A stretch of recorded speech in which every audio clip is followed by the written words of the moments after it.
반갑습니다. 6월 23일 주일 큐티 스케치 시간입니다. 오늘 본문은 열왕기하 3장 1절부터 12절까지의 말씀입니다. 오늘 본문은 이렇게 시작합니다. 유다의 여호사밧 왕 18째 해에 아합의 아들 여호람이 사마리아에서 이스라엘을 12해 동안 다스리니라. 그가 여호와 보시기에 악을 행하였으나 그의 부모와 같이 하지는 아니하였으니 이는 그가 그의 아버지가 만든 바알의 주상을 없이 하였습니다.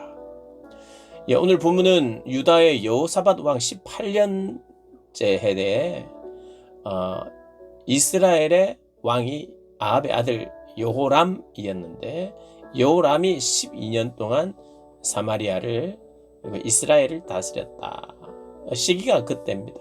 그때 어떤 일이 있었냐 하면 모압을 상대로 전쟁을 하려고 합니다. 이 모압은 원래 아합 때 조공을 바쳤던 나라예요. 4절에 보면 모압 왕 메사는 양을 치는 자라 새끼 양 10만 마리의 털과 순양 10만 마리의 털을 이스라엘 왕에게 바치더니 아합이 죽은 후에 모압 왕이 이스라엘 왕을 배반한지라. 이제 아합이 죽고 나니까 계속해서 이 조공을 바치는 것이 부담스럽고, 그리고 아합보다는 그의 아들의 때에 그리고 이스라엘이 지금 왕이 계속 바뀌어요. 요 아합의 아들 아하시아가 왕이었죠. 그런데 아하시아가 죽고 그의 형제 여호람이 이제 왕이 또 되었죠. 이 아합의 아들들입니다. 그리고 좀 약해진 것을 느꼈어요. 그러니까 약해지니까 더 이상 조공을 바치지 않겠다는 거죠. 그런데 여호람이 어떤 일을 벌이느냐? 사마리아에서 나가 온 이스라엘을 둘러보고 또 가서 유다의 왕 여호사밧에게 사신을 보내 이르되 모압 왕이 나를 배반하였으니 당신은 나와 함께 가서 모압을 치겠느냐 하니 그가 이르되 내가 올라가리이다. 이스라엘과 이 유다가 계속해서 연합을 하고 있습니다. 그것은 서로 살기 위한 생존을 위한 그런 동맹인 것 같아요. 비교적 유다가 오히려 좀 더 북쪽 이스라엘보다 군사력이 좀 더 약했던 것 같아요. 위에서 우리가 먹히면 너희도 먹히니까 빨리 와서 하라 할 때 이스라엘과 합하여 함께 전쟁을 하지 않으면 안 될 것 같은 그런 판단을 했던 것 같아요.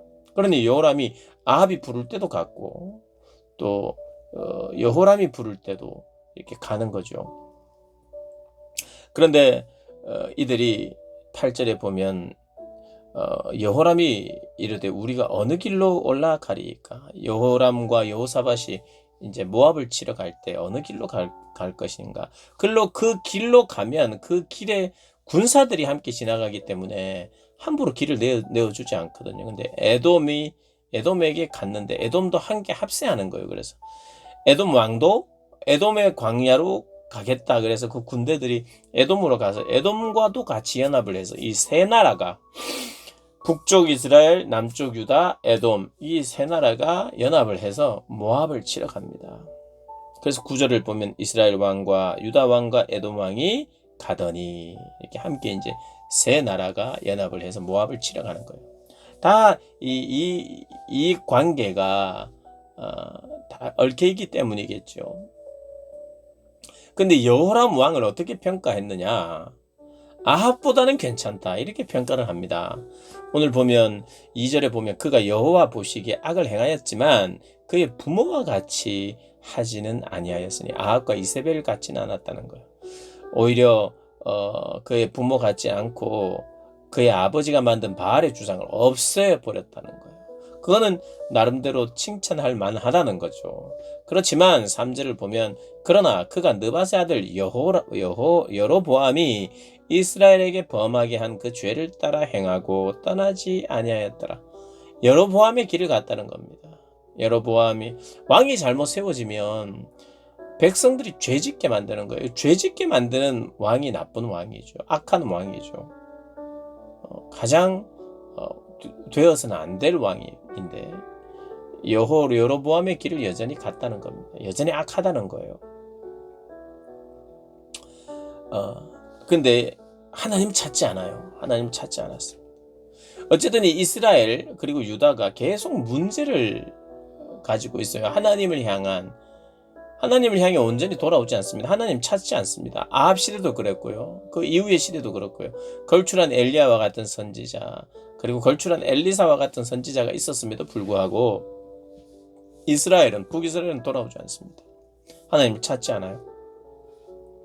그렇지만 하나님이 이 본문을 통해서 우리가 엘리야와 엘리사의 사역, 그것도 북쪽 이스라엘의 가운데 하나님 행하시는 일들을 우리에게 계속해서 이 본문이 이야기하는 이유는 가장 악한 그 시대, 가장 어두운 그 시대에 하나님은 강력한 선지자들을 보내서 그 암울한 시대에 하나님의 영광을 드러내고, 이 후대에 하나님은 어둡고 악한 세대에 능력으로 일하셨다. 한 사람이면 충분했다. 한 사람의 사람으로 그 나라를, 그 모든 바알과 아세라 신을 대적할 만했다. 이걸 이야기하는 겁니다. 그래서 이런 상황 가운데서도 하나님은 계속해서 간섭을 하세요. 그리고 개입을 하세요. 오늘 어떻게 개입하시냐면 자기들끼리 막 전쟁하겠다고 세 왕이 모여가지고 전쟁을 합니다. 유다는 그래도 선한 왕이 8명이 나왔고 20명 중에. 북쪽 이스라엘은 20명 중에 선한 왕이 아무도 없었어요. 나름대로 선한 왕이 있었고 여호와를 찾는 왕들이 있었고, 그런 어떤 기조가 흐르는 남쪽 유다의 여호사밧도 전쟁을 하러 갈 것인가, 모압을 치러 갈 것인가 하나님께 묻지 않았어요. 참 이 애매한 신앙을 가진, 그럼에도 불구하고 하나님이 간섭을 하시는데 언제 간섭을 하시는가? 위기를 맞이합니다. 9절에 보면 이스라엘, 유다, 에돔 왕이 길을 둘러가면서 이제 전쟁을 하러 모압 땅에 갔는데 7일이 지났는데 군사와 가축이 먹을 물이 없었던 거예요. 그러니까 이 전쟁을 해야 되는데 물이 없으니 이건 전쟁하기도 전에 이 사람들이 기진맥진할 수도 있고, 전쟁을 한다고 해도 이건 뭐 질 수밖에 없는 것 같으니 그들이 어떤 이야기를 하느냐 하면 10절에 이스라엘 왕이 이르되 슬프다. 이스라엘 왕 여호람이 슬프다. 여호와께서 이 세 왕을 불러 모아 모압의 손에 넘기려고 하시는데, 우리가 고스란히 가서 오히려 물이 없어서 싸울 힘이 없는데 우리가 오히려 그들을 치러 가는 것이 오히려 그들에게 나를 잡아가시오 하고 항복하는 거나 마찬가지 아닌가라는 그런 이야기를 하는 거죠. 하나님이 우리를 그들의 모압의 손에 넘기려고 하는가 보다 라고 이야기를 해요. 그런데 11절에 여호사밧이 있었던 게 다행입니다. 여호사밧도 참 애매한 신앙을 가진 건 마찬가지지만, 그러나 그래도 여호와를 찾습니다. 어떤 방식으로 찾느냐 하면 하나님의 사람이 없느냐, 예언자가 없느냐, 그분을 찾자, 하나님을 찾자 이겁니다. 그래서 11절에 보면 여호사밧이 이르되 우리가 여호와께 물을 만한 여호와의 선지자가 여기 없느냐 하는지라.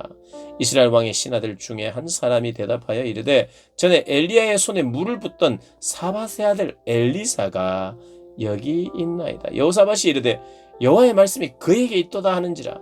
이에 이스라엘 왕과 여호사밧과 에돔 왕이 그에게로 내려가니라. 하나님을 찾습니다. 물론 내일 본문에는 엘리사가 문전박대합니다. 왜 나를 찾아왔느냐? 너희 아버지가 바알과 아세라 찾듯이 너희도 찾아라. 우상을 찾아가라. 이렇게 이제 이야기합니다. 그러나 나중에는 하나님의 말씀을 전하여 이제 사역을 하는 거죠. 어쨌든 그 일이 언제 일어나느냐? 바로 하나님을 찾을 때. 어쩔 수 없이 하나님을 찾는 것 같지만 그나마 그렇게라도 하나님을 찾을 때 하나님의 개입, 하나님의 간섭을 더 가까이에서 느낄 수 있죠. 우리가 느끼지 못해도 하나님은 일하세요. 간섭하세요. 그러나 우리가 하나님을 찾을 때 그 간섭을 더 구체적으로 우리가 알게 되죠. 사랑하는 여러분, 하나님이 간섭하고 개입하고 계신데 여전히 그것을 더 확신하고 그것을 더 느끼기를 원하신다면 더 적극적으로 하나님을 찾아야 합니다. 하나님의 방법, 하나님의 뜻을 찾아야 하고, 내가 그 뜻과 하나님의 방법에 순종하고 있다면 괜찮지만 혹시 내가 순종하는 것 같지 않고 하나님 뜻을 모른다고 생각하면 적극적으로 하나님을 찾으셔야 합니다. 하나님을 찾고 하나님의 방법에 순종하며 하나님의 때를 기다리는 것. 그것이 성도가 할 수 있는 최고의 태도입니다. 하나님의 뜻을 찾고 그리고 거기에 순종하고 그 결과를 하나님께 맡기는 삶. 그게 바로 평안입니다. 평안. 그런 면에서 참된 평안을 누리시는 우리 모든 분들 되시길 주님의 이름으로 축복합니다.